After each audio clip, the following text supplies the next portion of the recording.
Should you care whether students like you? More than one teacher has been overheard to say, "This isn't a popularity contest. I don't need them to like me. I just need them to learn." That's a noble sentiment, but the truth is that the variables of motivation just might give us excellent reasons to want our students to like us and our classroom. Welcome to Part 5 of Increasing Their Motivation. In this podcast, you will learn what feeling tone is, why it can increase or decrease motivation, and what teachers can do to skillfully use feeling tone to change students' intent to learn. Educational research over the years has not always focused on improving our understanding of how humans learn. The brain may well be the most mysterious organ in the human body. In fact, brain researcher Pat Wolf refers to it as the black box of education, and notes that much of the significant research about how we learn is a mere 20 years old. Today, educators are looking to neuroscience to better understand man's most significant differences from other animals, the ability to think and the ability to feel.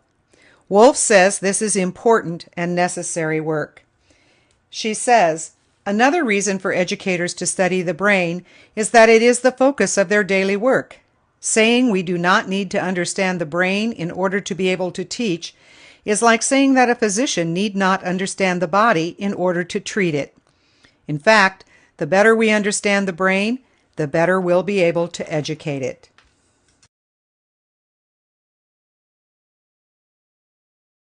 So what has neuroscience taught educators about this organ of learning? We've learned more about the brain and how it functions in the past 2 decades than in all of recorded history. For example, imaging techniques allow us to see which areas of the brain are the most active when a person is engaged in various tasks, such as recalling what a noun is, or listening to music versus composing a song. Many parts of the brain must work together in a complex set of interactions for us to engage in a seemingly simple act. Memory is what enables us to learn by experience, and therefore to survive as a species. The brain is more like a sieve than a sponge. 99% of all sensory information is discarded immediately upon entering the brain. There is no such thing as not paying attention. The brain is always paying attention to something. The brain is biologically programmed to attend first to information that has strong emotional content. Though all of these facts are important, it is the last fact that helps us understand how feeling tone positively or negatively impacts students' motivation in our classroom. In his book, A Celebration of Neurons, An Educator's Guide to the Human Brain, noted educational researcher Robert Sylvester succinctly summarizes the relationship between emotion and learning when he says, "Emotion drives attention, and attention drives learning." But understanding the process for how this happens is far from simple.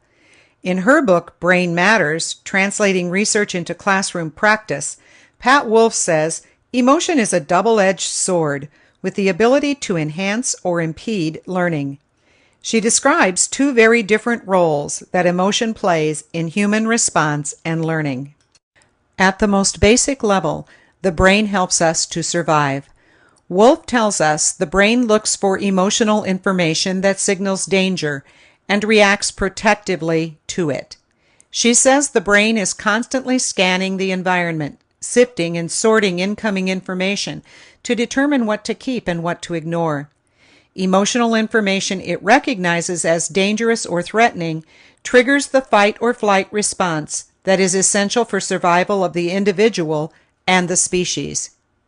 But what happens to emotional information that is not dangerous? Wolf tells us the brain recognizes emotional information that is not dangerous as especially meaningful and remembers it longer. Most incoming information that's not sieved out of the brain goes to working memory for only about 15 to 20 seconds. Without attention or rehearsal, it will most likely be forgotten in 18 seconds. However, non-dangerous emotional information goes straight to long-term memory and remains there. So what do we learn from this double-edged sword theory? Well, when emotion is highly negative in the classroom, the fight or flight response kicks in, and students find ways to avoid learning.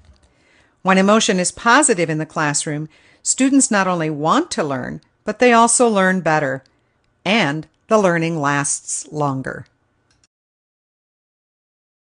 Educational researcher Pat Wolf clarifies the relationship between emotion and motivation when she says, "If students are not engaged, they are not paying attention. Hence, they are not learning. Teachers can consciously use emotion to enhance attention and therefore increase student learning."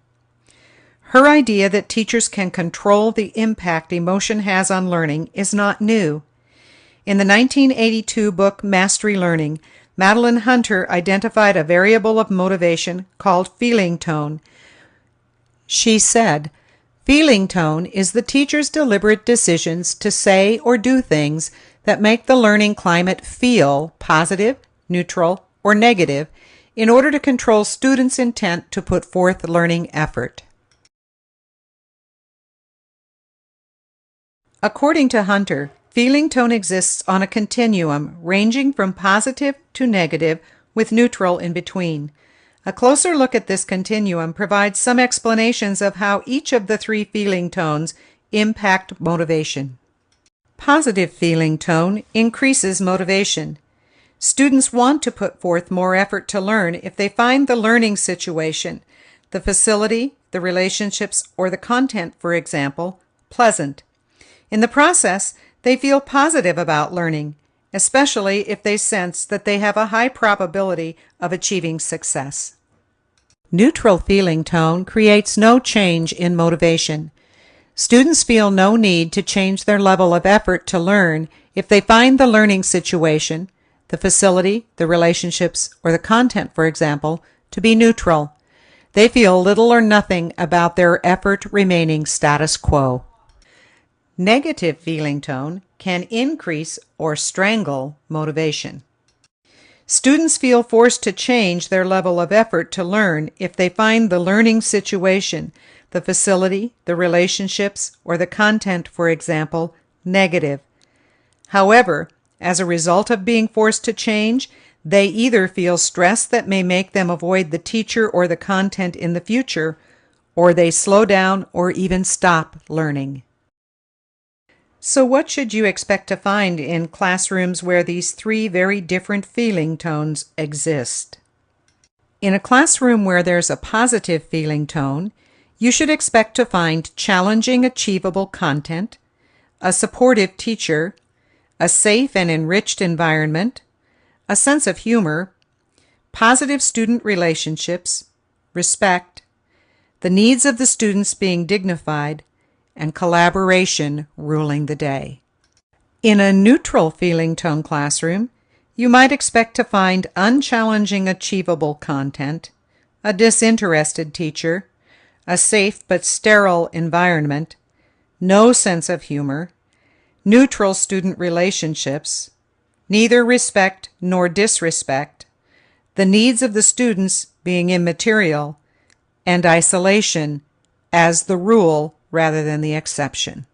In a negative feeling tone classroom, you'll find the most common characteristics are challenging, unachievable content, a demanding teacher, unsafe or unattractive environment, sarcasm, negative student relationships, disrespect, the needs of students being ignored, and competition. Notice that the classroom characteristics exist on continuums too. The most important thing to remember is that the teacher controls the existence of these characteristics in the classroom. In doing so, he or she controls motivation. For example, consider the relatively simple issue of using feeling tone to control students' motivation to get started on assigned homework at the end of a lesson. If a teacher were trying to create a positive feeling tone, she might say, "We've done the first two examples together. Get started on the rest now. If you want, you can work with a partner, and I'll also be around to help if you need me." On the other hand, if a teacher were trying to create a neutral feeling tone, she might say, Your homework is on the board. There will be no talking. Work quietly until the end of the period. Finally, if a teacher were trying to create a negative feeling tone, she might say, "Tomorrow's assignment is on the board. You will have the first 3 done correctly in the next 3 minutes and checked by me before you leave." How do these 3 very different approaches make you feel about the simple task of getting started on the homework? Perceptive teachers may already recognize that when it comes to feeling tone, positive is not synonymous with good and negative is not synonymous with bad. Those teachers who want to become masters at motivation will quickly learn to use what works. For example, picture in your mind a high school chemistry class during the last period of an early dismissal day. The teacher has an important lab that students must finish in order to stay on schedule with learning goals for the unit. But the students arrive at class all abuzz about what they are going to do as soon as school is dismissed. How can the teacher use feeling tone to control their intent to put forth effort and get them to get to work? Well, the truth is, a little bit of stress is sometimes a good thing. When positive feeling tones aren't working, the proactive teacher uses negative feeling tone to increase motivation. For example, this teacher might say, "There's way too much visiting going on. We are on a really tight schedule today, but we must finish this chemistry lab. You will need to get to work immediately and stay on task for the next 25 minutes. Here, negative feeling tone will work to get students to be serious about the work at hand. What should the smart teacher do once her use of negative feeling tone has worked? Leave well enough alone? The answer is no. The proactive teacher uses neutral feeling tone to terminate unproductive or unpleasant situations and transition back to a positive feeling tone. For example, this teacher might say, several minutes into the period, "You are working really well and using your time productively. This lab is all about gathering the data in steps 1 through 8. Don't worry about interpreting the data in steps 9 to 16. We'll do that in class tomorrow." Great. The class is back to neutral. Should the smart teacher leave well enough alone now? Once again, the answer is no. The proactive teacher returns to positive feeling tone as soon as students put forth effort to learn, in order to prevent damaging after effects from negative motivation. This teacher might say, "I know that I made significant demands on you today. It took real perseverance to get steps 1 to 8 finished. You should all be proud of how diligently you worked. Everyone in this class finished the lab." In her book, Mastery Teaching, Madeleine Hunter concluded, "Common sense as well as research would tell us to make our classroom environment a pleasant one the majority of the time, a place where students have a high probability of achieving success." Madeleine Hunter finished her writings on feeling tone with an important charge to teachers. She said, "Your professional task is to determine whether it would be more productive in terms of students' intent to put forth learning effort for them to experience pleasant, unpleasant, or neutral feeling tones. No one feeling is always the most productive. Awareness of and facility in creation of each of the 3 feeling tones when needed is the hallmark of a teacher who is proactive on students' motivation rather than merely being reactive to their lack of it." If you understand feeling tone, how might using the following teaching strategies let you use feeling tone to control student motivation in your classroom? Building positive personal and academic relationships with each of your students. Masterfully controlling the time, support, and resources, i.e. the conditions in your objective, for all learning goals. Using effective grading practices, i.e. formative and summative assessment, no zeros, equal measures of central tendency, to create a positive academic environment for all students. Teaching and modeling respect and anti-bullying behaviors to ensure a personally safe environment for all students.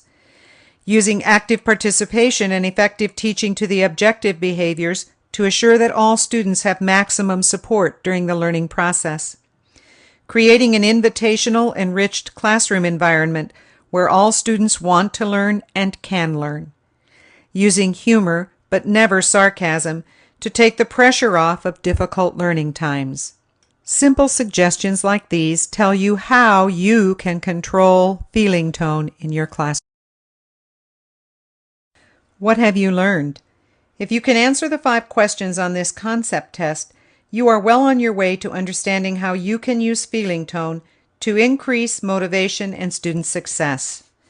Number 1, what does modern brain research tell us about the relationship between emotion and attention, and between attention and learning? State the relationship in your own words. Number 2, why does brain researcher Pat Wolf call emotion a double-edged sword? Number 3, define feeling tone in your own words, and then name the 3 kinds of feeling tone that can exist in a classroom. Number 4, is negative feeling tone bad? Justify your answer. Number 5, name at least 3 things you can do to create a positive feeling tone in your classroom. Now that you know more about feeling tone, which remaining variable of motivation will you study next? These podcasts are available at your fingertips. All you have to do is decide which one to open next.